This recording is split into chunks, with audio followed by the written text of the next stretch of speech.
योगी के रचे चक्रव्यूह में फंस गई कांग्रेस। अब यूपी चुनाव में कांग्रेस नहीं करेगी प्रत्याशी घोषित। हरियाणा की हार से यूपी में हो गई राहुल की हालत खराब। चुनाव से पहले ही राहुल गांधी ने मान ली हार। यूपी में अब कांग्रेस की नो एंट्री। कांग्रेस अब यूपी में नहीं उतारेगी अपना एक भी प्रत्याशी। समाजवादी पार्टी को देगी समर्थन। यूपी की राजनीति से बहुत बड़ी खबर। जी, हरियाणा विधानसभा चुनाव में समाजवादी पार्टी ने कुर्बानी दी थी और अब बारी कांग्रेस पार्टी की है।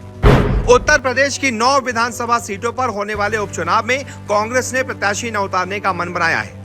इंडिया गठबंधन के तहत समाजवादी पार्टी ने कांग्रेस को 2 सीटें गाजियाबाद और खैर सीटें दी हैं, लेकिन कांग्रेस दोनों ही सीटों पर अपनी जीत को लेकर आश्वस्त नहीं है। लिहाजा अब उसने उपचुनाव से अपने कदम पीछे खींचने का फैसला किया है। वो अब सभी सीटों पर समाजवादी पार्टी के प्रत्याशी का समर्थन करेगी। इसका ऐलान कांग्रेस की तरफ से जल्द किया जा सकता है। दरअसल कांग्रेस की तरफ से 5 सीटों की डिमांड की गई थी।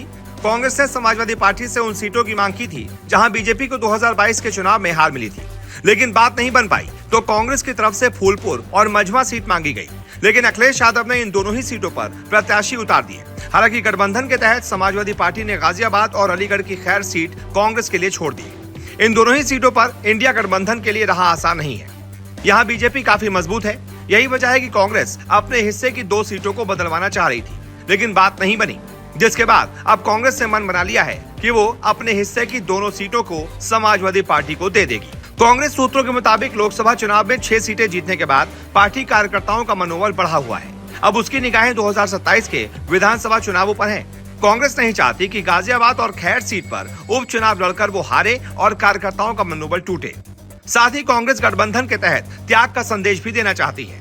ठीक वैसे ही जैसे हरियाणा चुनाव में सीट न मिलने के बाद अखिलेश यादव ने कहा था कि बीजेपी को हराने के लिए वो कुर्बानी दे रहे हैं। दरअसल कांग्रेस के खाते में जो 2 सीटें दी गई हैं, वहां समाजवादी पार्टी की स्थिति भी ठीक नहीं है। 2022 के विधानसभा चुनाव में गाजियाबाद में बीजेपी को 61%, समाजवादी पार्टी को 18% और कांग्रेस को 4% वोट मिले थे। यहाँ तक कि लोकसभा चुनाव में भी बीजेपी ने इस सीट को बड़े अंतर से जीता था। लोकसभा चुनाव में गठबंधन के तहत यह सीट कांग्रेस के खाते में थी। यही हाल खैर विधानसभा सीट का रहा। 2022 के विधानसभा चुनावों में बीजेपी के अनूप प्रधान को इस सीट पर 55% से ज्यादा वोट मिले थे, जबकि आरएलडी को 16% से ज्यादा वोट मिले थे।